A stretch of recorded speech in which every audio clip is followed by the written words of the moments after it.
Bab 5, Bendera Putih. Setelah sampai di ruang tamu mereka melihat Rana dan Rani sudah selesai dengan pekerjaan mereka. Itu kaki kamu kenapa Cil? Tanya Rani saat melihat Cila berjalan pincang mendekati mereka. Gak fokus tadi? Gak sengaja nendang mejanya Ustadz Izam. Oh iya, Rana baru ingat tadi dia melihat Ustadz Izam datang. Iya tadi Ustadz Izam ke kamar ya. Iya nah, tadi juga Ustadz Izam ngasih salep buat kakinya si Cila.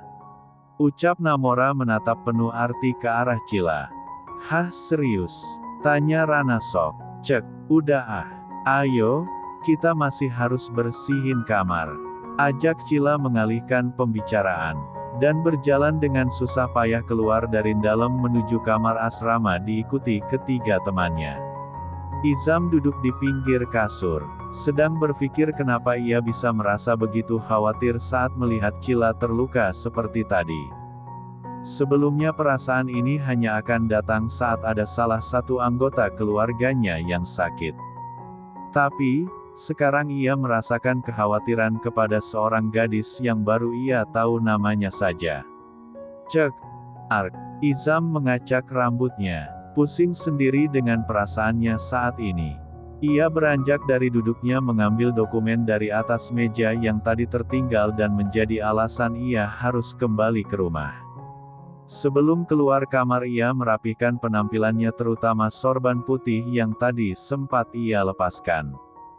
Setelah merasa sudah baik, ia berjalan keluar menuju ke kantor pimpinan pesantren.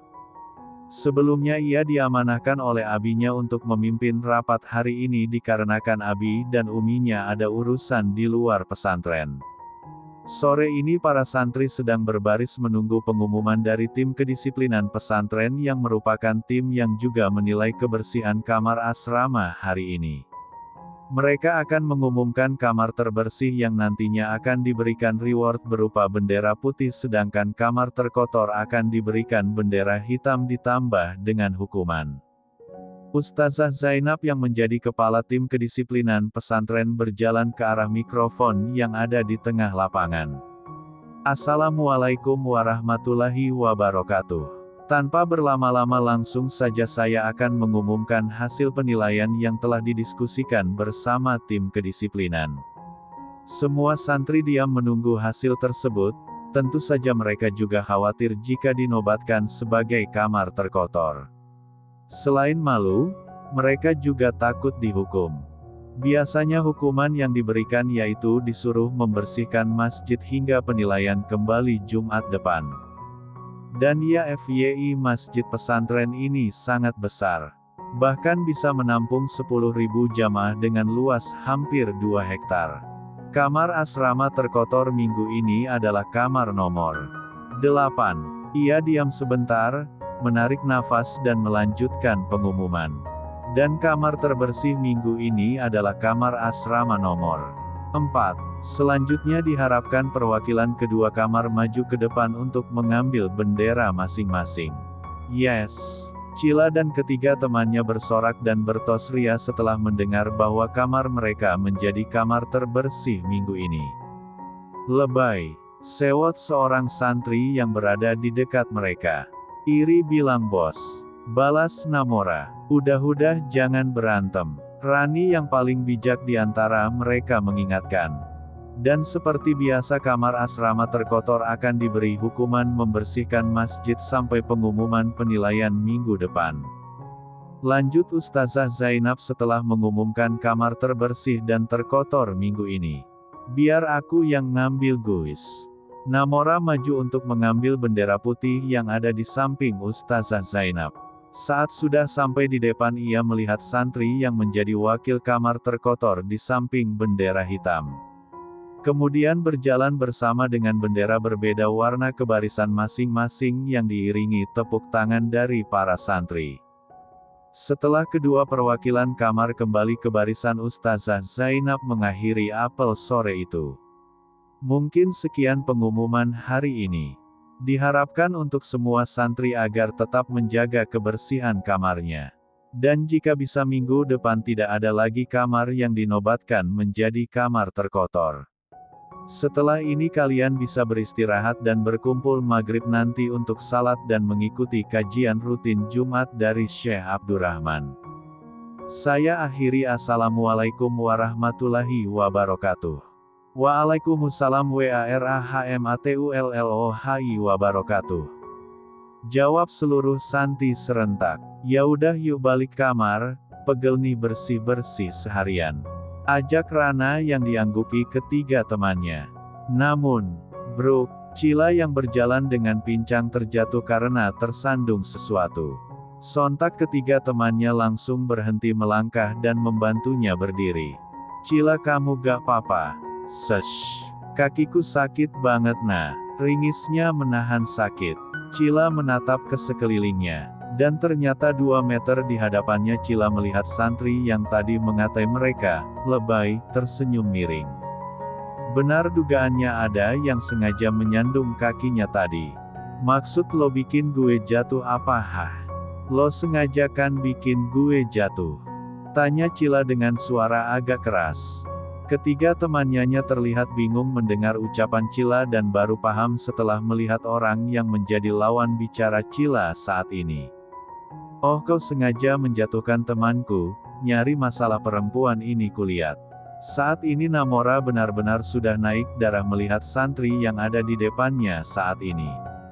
Namun santri itu terlihat santai sambil melipat kedua tangannya. Lo aja yang begok. Kesandung dikit langsung jatuh. Lemah lo, ucapnya dengan nada mengejek. Bah nantang perempuan ini kulihat. Sini kau biar kusekolahkan dulu mulutmu itu.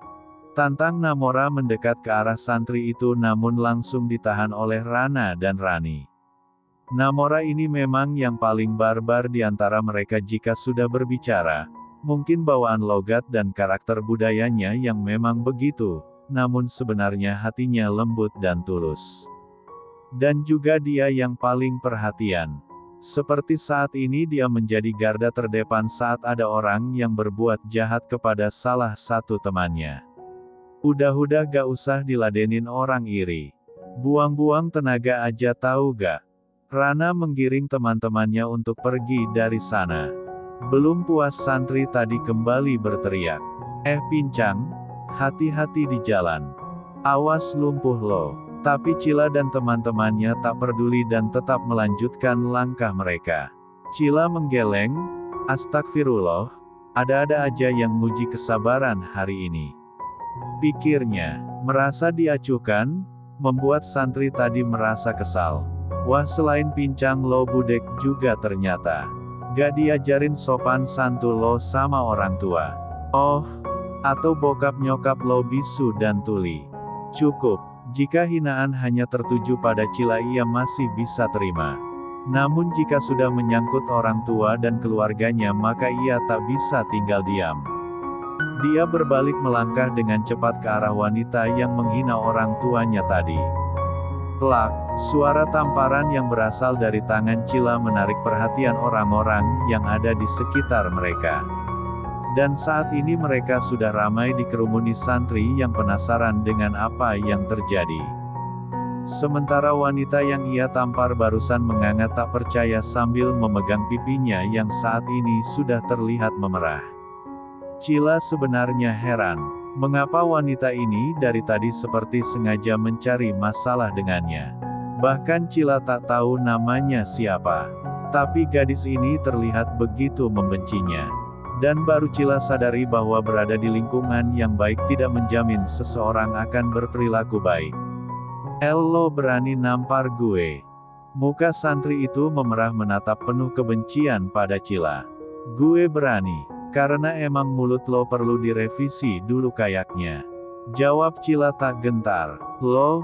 Santri itu menatap lekat wajah Cila kemudian berjalan semakin dekat ke hadapan Cila.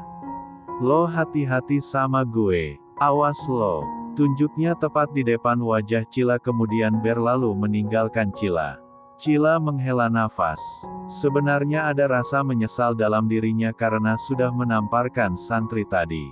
Tapi ia emosi menguasai dirinya karena mendengar kedua orang tuanya. Belum sampai ia sebulan berada di pesantren ini tapi hari ini dia sudah mempunyai musuh.